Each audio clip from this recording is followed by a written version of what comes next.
This is the finishing position of the kettlebell clean. This is where we end up. And the one cue to master this movement is that we are just standing straight up. So if you look at my posture, right, glutes are firing, glutes are activated, that's supporting my base. Everything above is being held up by the glutes. Chest is down, meaning we are firing these abs and keeping it tight. Everything is tight. We can walk around, we can move, we're safe here. It's a very human movement, the kettlebell clean. Humans were designed to carry heavy things long distances. This is one of them. Up here, down here, and around. So this is kettlebell clean. This is where you end up. You'll see this rack position again. 45 degrees. L of the kettlebell into the L of the hand. I don't like to barbell this grip. A little more pain associated with that barbell grip. But whatever your flavor is, go ahead and do it. I like the 45-degree grip right here.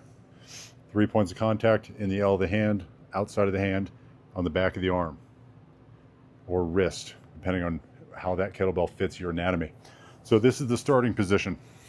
Excuse me, this is the finishing position here.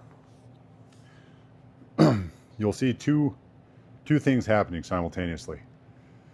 The farther this kettlebell is away from my body, the more cross-body stabilization is occurring because there's more leverage. This gets harder as the bell goes away. This is having to fire tremendously more violently to hold my body upright. So anytime I'm in the rack position and I'm okay, I want some more leverage, I keep this forearm straight up and down. If I want to carry this thing long distance, I kind of move my arm across my chest and I can hold it here. Okay, you can do that. Go for a walk with this thing. Switch hands repeatedly as you do it so that you do not stress your supporting, stabilizing muscles all throughout the spine, kind of like the quadratus lumborum and everything else.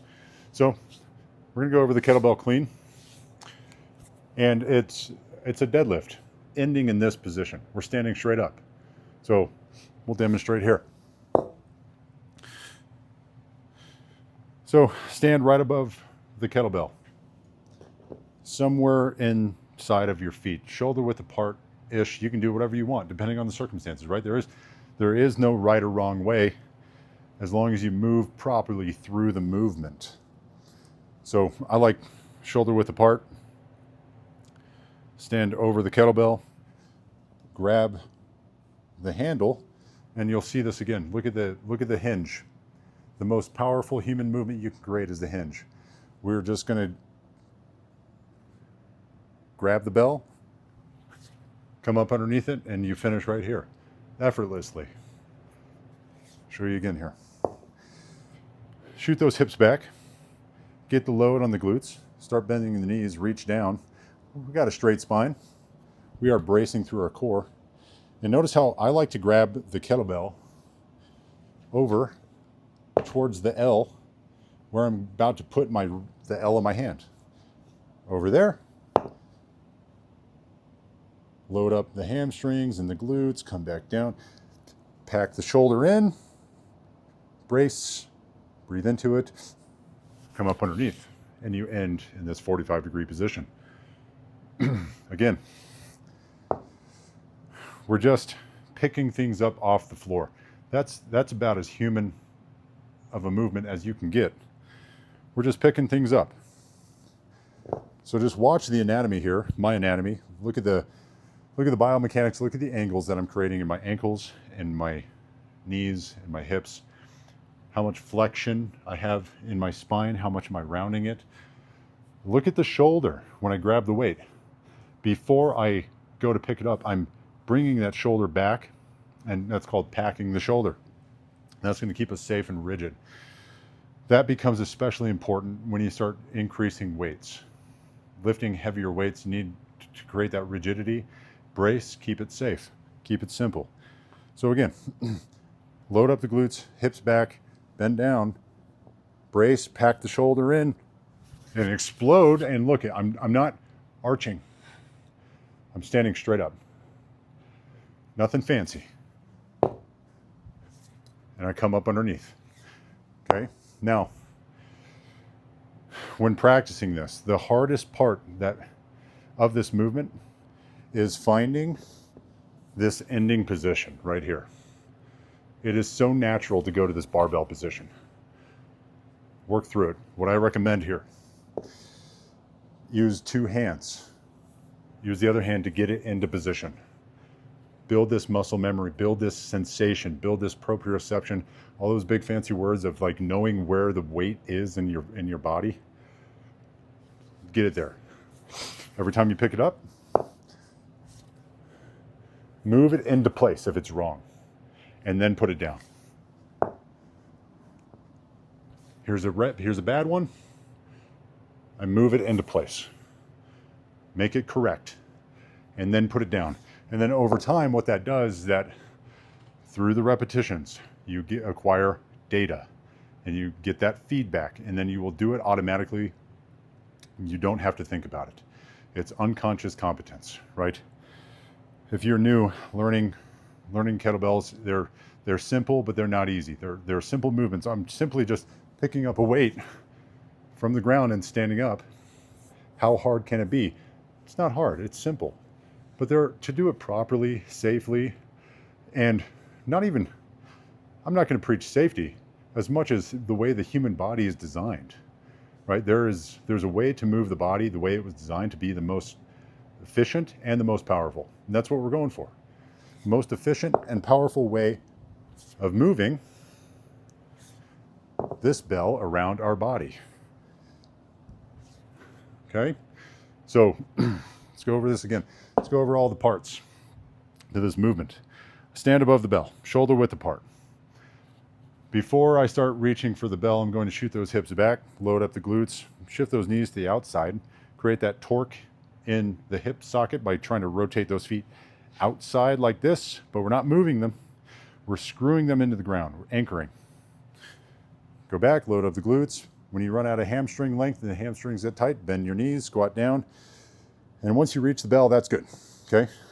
Give it a good tug and kind of sink into it. Pack that shoulder and pull yourself into the bell. And when you're ready, you're gonna use those glutes primarily and the quads to launch straight up, and we're gonna stand straight up. And we're gonna scoop underneath this. And it's a scoop, okay? We are scooping underneath the bell. I'll demonstrate here. Scooping underneath. For a moment, right? The bell is going to be weightless. And when it becomes weightless, we are scooping underneath it. Look at my arm. It's here, it's weightless, and we come up underneath it, and the bell falls right into this beautiful area right here, L of the hand. So watch that now. This requires some speed, okay? Try it without speed first. Do it really, really slow, like this. Use 2 hands, get it into place. That's all we're doing. Just get it into place. Perfect. Now here's speed. I want you to focus on the bell. I'll do this 5 times. Focus on the bell and watch it become weightless right around this height, right around chest height. I'm going to scoop my hand underneath it. Elbow's going to come wide. And my hand's going to come up underneath. And so there's a slight angle change. Ready? Some speed. Weightless. Come up right underneath. Again. Right underneath it. So smooth. Other hand. Underneath. Perfect technique. Okay? We emphasize 85% or greater technique in everything that you do. Once the technique drops below 85, you can probably stop, depending on what you're training for. But at the end of the day, we're trying to be hard to break, right? We got to train properly. We got to endure. Sometimes you have to endure, but we don't have to sacrifice the technique because we don't want to get hurt intentionally. We want to be smart about the training. Being hard to break is not about never getting an injury. It's about when you must go, you go, and you know that your body can take it. It can take the heat, it can take the trauma, and you will be hard to break. You still might get injured. That's the nature of being a human being. But we're going to train in a way where we don't get hurt as often, right? We're decreasing the likelihood or the probability that we're going to get hurt because of the way we're training. So kettlebell clean, you'll never get away from this. This is a fundamental movement. There are 6 fundamental movements in kettlebelling. The kettlebell clean is one of them. It's also a rack position, which if we look at it again, what is this the beginning movement to? This is the beginning movement to the press, right? This is the beginning movement to the snatch, or excuse me, this is the beginning movement to the Turkish get up, right? You need to press it over your head. So master the clean, master the press, and then you can move to snatches. The kettlebell snatch, because the kettlebell snatch is just the kettlebell clean and press without the middle part. That's all it is. You want to see a snatch real quick? It's just like a kettlebell clean and press. So I'll demonstrate kettlebell clean, press, and I'll reset and I'll do the snatch. It's the same thing without the middle part. Kettlebell clean and press. Now we'll come back down. And now straight snatch here. Without the middle part. Same ending position as the press. So grab your kettlebell, learn how to use it. Become very, very competent with this movement here, because it will never leave your training. Humans were designed to carry heavy things long distances. If you want a good warm-up, stay in this rack position. Mess with the perfect position, right? Your arm should be in the other corner of the bell right here, not in the middle. Should not be there. It should be right in the corner. 45 degrees, 3 points of contact. And look at my posture. We're just standing up straight. Glutes are underneath me. They are active. So we'll talk about how to regress this movement if you're deconditioned or you're dealing with an injury or you just haven't trained in a long time. What do? 2 ways. You can decrease the mobility or the length of travel or the length of movement through the move, or you can decrease the weight. So if you can't bend down far enough, right, grab something like this.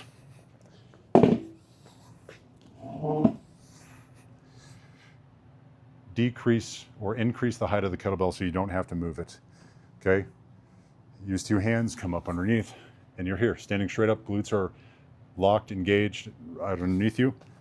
You can regress the movement here. Use 2 hands, get into position.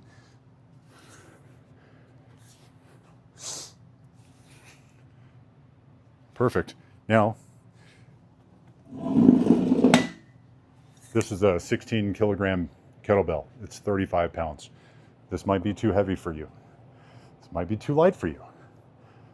If you need to progress the movement, you can increase the length of travel through the movement, right, by standing on a box. Or you can increase the weight to progress the movement, okay? Now, we're just doing a deadlift. That's all it is. Picking stuff up off the floor. And this is where most people get hurt.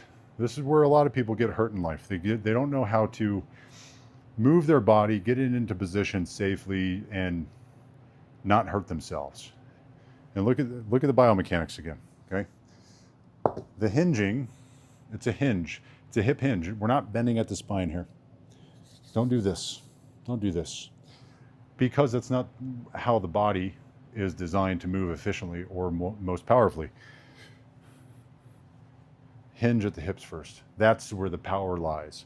That's when you're strong. It's the most powerful human movement that you can create.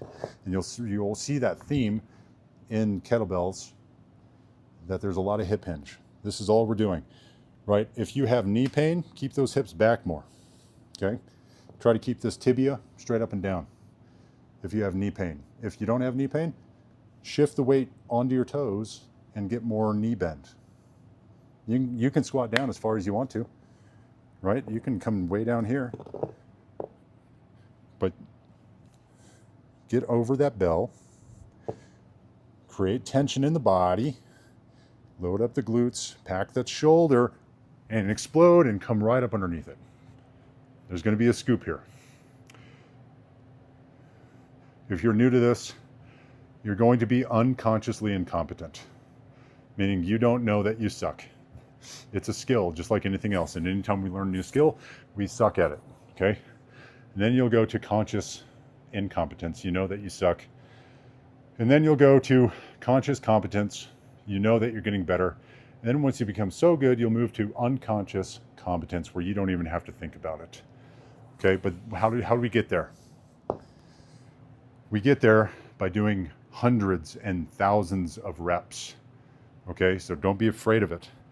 You can do this all freaking day long and it won't exhaust you. This is a very human movement. Get used to it. Get really good here.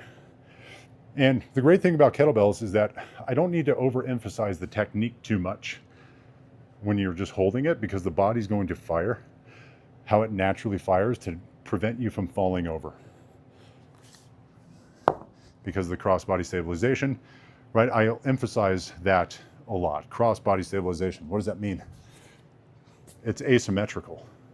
We're lifting weight from the floor with one hand.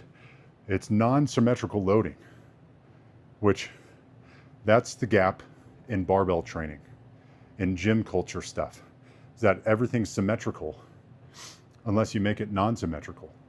But when in life, if you're in the woods, if you're doing hunting, if you're fighting somebody, if you're in jiu-jitsu, if you're kickboxing, if you're doing whatever, how much of that is symmetrical loading? None of it.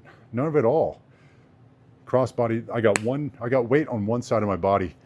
My body is firing from one side down to the other, like a diagonal line. Trying to prevent myself from falling over. They're making you hard to break naturally. A lot of people get injured because they train the legs and they train the upper body, but they're not really training the core muscles, including the glutes, the front, the side abs, all that, the lower back properly. Training kettlebells and heavy club using one at a time, non-symmetrical loading, connects the middle to the bottom and top. And I promise you, you try this, you train this way, and you are going to get so strong because everything's linked.